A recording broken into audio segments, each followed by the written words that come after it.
अस्सलाम वालेकुम, मैं हूं डॉक्टर तहरीन जावेद और आप देख रहे हैं डॉक्टर तहरीन व्लॉग्स। अपने यूट्यूब चैनल में आपको खुशामदीद कहती हूँ। चर्चे हैं जी मरियम नवाज साहिबा की पुलिस की वर्दी में तस्वीर क्यों बनवाई हैं, वीडियोस क्यों वायरल हो रही हैं, क्या मसला है। मसला ये है कि जब बहुत ही ज्यादा प्यार करने वाला बाप हो इंसान का, नवाज शरीफ साहब जैसा, अल्लाह ताला उन्हें उम्र खिज़्र अता करे, तो इतना जब प्यार करने वाला बाप हो तो वो बच्चों की हर ख्वाहिश पूरी करते हैं।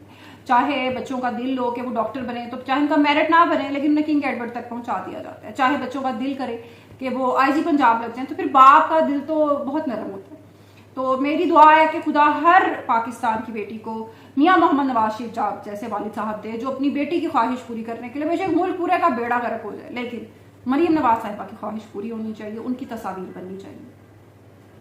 एक तो उन्होंने सॉलिडारिटी शो की, इज़हार यकजहती किया उन्होंने पंजाब पुलिस के साथ, क्योंकि पंजाब पुलिस के जरिए उन्होंने पंजाबी खवातीन पर जो मजालिम तोड़े हैं पिछले 2 साल में, उनका तस्वुर सिर्फ पाकिस्तान के दूसरे सूबों की खवातीन के लिए किया जा सकता था। बलोच, सिंधी, पश्तून या बाकी सराइकी खवातीन, बाकी मार्जिनलाइज्ड कम्युनिटीज, हज़ारा कम्युनिटी, तो पंजाबी खवातीन ज्यादातर इससे ना उनको रिलैक्सेशन मिल जाती थी। लेकिन मरियम नवाज साहिबा ने सबको बराबर खड़ा कर दिया। पंजाबी खवातीन जो पीटीआई सपोर्टर्स हैं बदकिस्मती से, जिनमें सनम जावेद हैं, जिनमें आलिया हमजा हैं, तैयबा राजा हैं, खदीजा शाह हैं और बहुत सारी खवातीन हैं, उनको भी उसी तरीके से उन पर जुल्म किया जा रहा है जिस तरीके से बाकी सूबों की खवातीन के साथ किया जा रहा है। तो यकीनन पंजाब पुलिस के साथ इज़हार यकजहती तो बनता था, क्योंकि उन्होंने ही दिन रात कोशिश करके मरियम नवाज साहिबा को यहाँ तक, इस कुर्सी तक पहुंचाया। अच्छा, उसके बाद क्या हुआ कि अब दोनों तरफ से, अब जो नून लीग का मीडिया सेल है, चूंकि बेशबहा पैसे हुकूमत के खजाने से जा रहे हैं, पंजाब के, मेरी आपकी जेबों से जा रहे हैं, तो आम आवाम की जेब से, तो पंजाब अब जिस तरीके से इनकी, आपको गौर करें कि जिस तरीके से इनकी तशहीर अब हो रही, जो मीडिया सेल अब हुकूमत के खर्चे पर, ये वही चीज़ है जो पख्तूनख्वा में की थी इमरान खान। लेकिन एक छोटा सा मसला है इसमें। छोटा सा मसला ये है कि नून लीग का मीडिया सेल कहता है कि मरियम बीबी प्यारी बहुत लगती हैं, खूबसूरत बहुत है, जेलस हो रहे हैं। बात यह है कि जो इमरान खान साहब की जो इमेज बिल्डिंग थी ना, कि हैंडसम तो है ना, खान को वोट दे देते हैं, उसको 10 से 15 साल कम से कम लगे, अरबा पैसा उस पर लगा, वसाइल लगे, वक्त लगा। तो अगर मरियम नवाज साहिबा समझती हैं कि वो 2 साल में कोई क्रैश कोर्स करवा के पंजाबियों को अपना कोई बड़ा इमेज बना देंगी और समझ लेंगी कि हर जगह यानी कि bad publicity is also publicity, वो ये शायद इस पे बिलीव करती हैं। लेकिन ऐसा है नहीं। पंजाब की जो अर्बन यूथ है वो बहुत बुरे तरीके से इमरान खान साहब के शहर में मुब्तला है, और मुझे अगले 15 से 20 साल में इसमें कोई मेजर चेंज नजर नहीं आ रहा। लोगों की हमदर्दियाँ, लोगों की Mohabbatein, specially I am talking about the urban areas of Punjab, बड़े शहर, सेंट्रल पंजाब स्पेशली, वहां की बात करी। जो दूसरा बेचारा पंजाब है, पंजाब के भी तो 2 है ना, पंजाब का एक और चेहरा भी है, सराइकी, और जनूबी पंजाब की इस वक्त बहुत बुरी हालत है। काश्तकार, सनतें तो ज्यादातर आप जानते हैं सेंट्रल पंजाब में, फैसलाबाद में, सियालकोट में और बहुत सारे शहर हैं। तो जो जनूबी पंजाब और ज़राअत का हाल है वो बहुत बुरा है।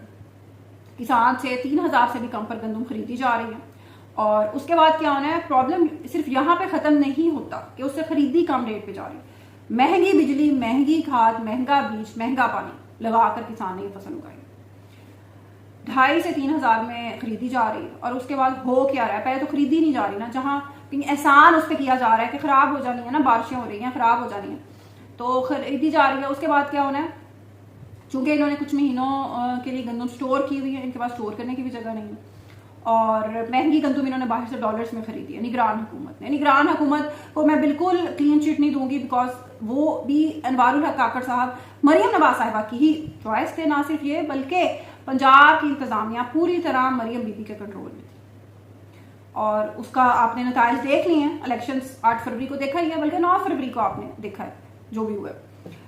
तो अब होना उसके बाद ये है कि सस्ती कीमत पर खरीद ली जानी है, उसे स्टोर कर लिया जाएगा। उसके बाद 2 से 3 महीने बाद जी गंदम ने महंगी होना शुरू हो जाए, बतदरीज उसने महंगे होते जाना है, और आखिरकार उसने कामयाब हो जाना है, नायाब हो जाना है उसने मुल्क में। और पता फिर चलना है कि वो तो जी वो स्मगल हो रही है, तो ये अफगानिस्तान स्मगल हो गई है, 4 से 5 हज़ार रुपये के रेट पे वो बाहर स्मगल हो गई है। फिर क्या होगा आखिरी 2-3 महीनों में, साल के, फिर गंदम की फसल आने से पहले महंगी गंदम खरीद ली जाएगी। तो आपने बाहर के किसानों को डॉलर्स में पे कर देना है, लेकिन अपने किसान को आपने खुशहाल नहीं करना, उसको आपने पैसे नहीं देने। और मुझे इतना अफसोस होता है कि नून लीग के लोग इसको जस्टिफाई कर रहे हैं। How can you even justify this? इसकी क्या जस्टिफिकेशन है, इसकी क्या लॉजिक हो सकती है? ये इस बेशर्मी और बेगैरती की क्या जस्टिफिकेशन हो सकती है? कुछ भी नहीं। अगले इलेक्शंस में किसान आपका जो हाल करेंगे वो जरूर आप देख लीजिए। वैसे तो अब भी आप आवाम के वोट से नहीं आए, लेकिन इससे भी बदतरीन लेवल पर आप जाने वाले हैं इंशाल्लाह। अच्छा, एक और चीज चल रही है कि जी खास तौर पर पिछले कुछ दिनों में सोशल मीडिया के हवाले से एक खातून ड्राइवर, उनकी वीडियो बहुत वायरल होती रही और फिर बताया गया कि एक एंकर की, एक टेलीविजन एंकर की, जर्नलिस्ट की वो साबका बीवी है और अलहदी की हो चुकी थी। अच्छा ये खबर भी 4-6 महीने बाद आई और कुछ बड़े ही बहादुर किस्म के सहाफियों ने इसको फिर ब्रेक किया और पंजाब पुलिस के जरिए ही इसको फिर ब्रेक करवाया गया, मोटरवे पुलिस के। वैसे तो मोटरवे पुलिस भी कोई दूध की धुली हुई नहीं है और उनका रवैया भी कोई इतना अच्छा नहीं होता, स्पेशली इन पंजाब। और ये अपने आप को एक छोटा मोटा फिरौन ही समझ रहे होते हैं कि वर्दी हमने पहन लिया तो हम पता नहीं क्या चीज़ है। तो लेकिन खातून का भी रवैया यानी 50-50 था, उनका भी कोई इतना अच्छा तर्ज अमल नहीं था। वो भी अपनी कोई आइडेंटिफिकेशन जिस तरह शनाख्ती कार्ड या कोई भी चीज़ जो आप जमा करवा के फिर अपना वो ले सकते हैं बाद में कागजात, तो वो कुछ भी नहीं दे रही थी।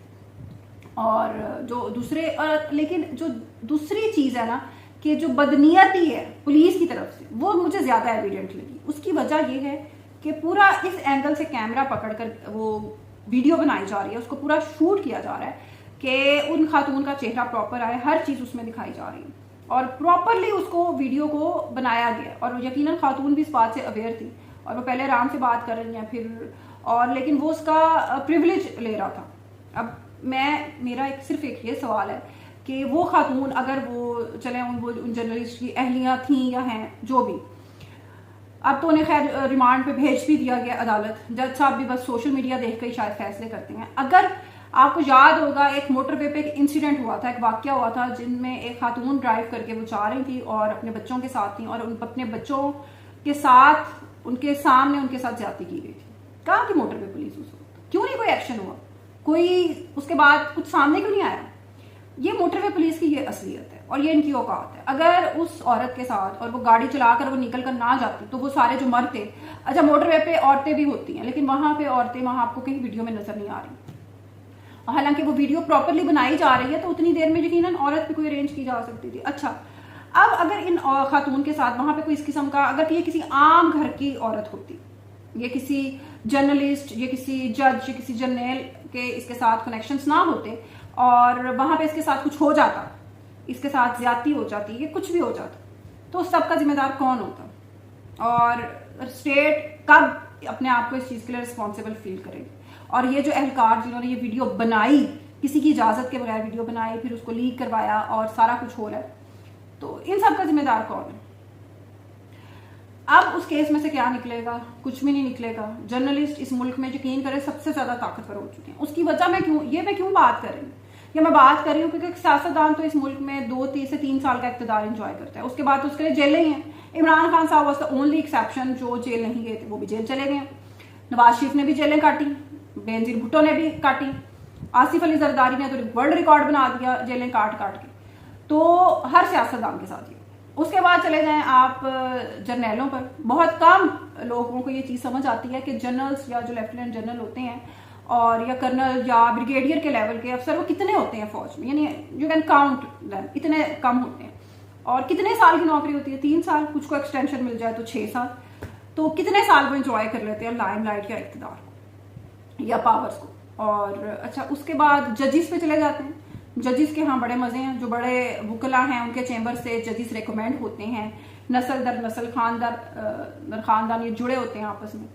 और लेकिन उनकी भी नौकरी का एक टाइम फ्रेम होता है और बड़ा टाइम लगता है उनको वो पावर अटेन करने में, और वो सारी जिंदगी के लिए नहीं होती। जो सबसे ज्यादा मजे में इस वक्त एक कैटेगरी है ना, वो है जर्नलिस्ट की, क्योंकि कोई उसमें ना आपने पढ़ना है ना लिखना है, और ना आपने जजी का कोई इम्तहान पास करना है, ना आपने फौज के कोई इम्तहान, कोई ट्रेनिंग कुछ भी करना है आपने बस, और ना सियासतदान की तरह आपने छितर खाने हैं, आपने जेलें काटनी है, आपने बस इजी होकर बोलना शुरू करना है और बस ठीक है। कोई मसला नहीं, आप कितना पढ़े लिखे हैं या आपकी क्या कैपेबिलिटीज हैं, किस अदारे ने आपको भर्ती किया, कोई मसला नहीं है, भाई चलते जाना है आपने। और वक्त के साथ साथ आपकी पावर में इजाफा होना है, अदारों ने आपको पे टेलीविजन चैनल्स पर अपॉइंट कर देना है। और वक्त के साथ साथ ये जो असासे होते हैं ना, इनका फायदा ही होता है। कुछ असासे राह से भटक भी जाते हैं, जिस तरह इमरान रियाज खान और अरशद शरीफ मरहूम थे, लेकिन ज्यादातर ना कामरान खान की तरह बड़ा फायदा दे जाते हैं, बड़ा काम आ जाते हैं। तो मेरा नहीं ख्याल कि अगर इन जर्नलिस्ट साहब के साथ इनके वाकई कनेक्शंस हैं तो इनका कोई इसमें से बड़ा लंबा चौड़ा कुछ निकल आएगा। इंशाल्लाह कल मिलेंगे एक नए व्लॉग के साथ। अल्लाह हाफिज।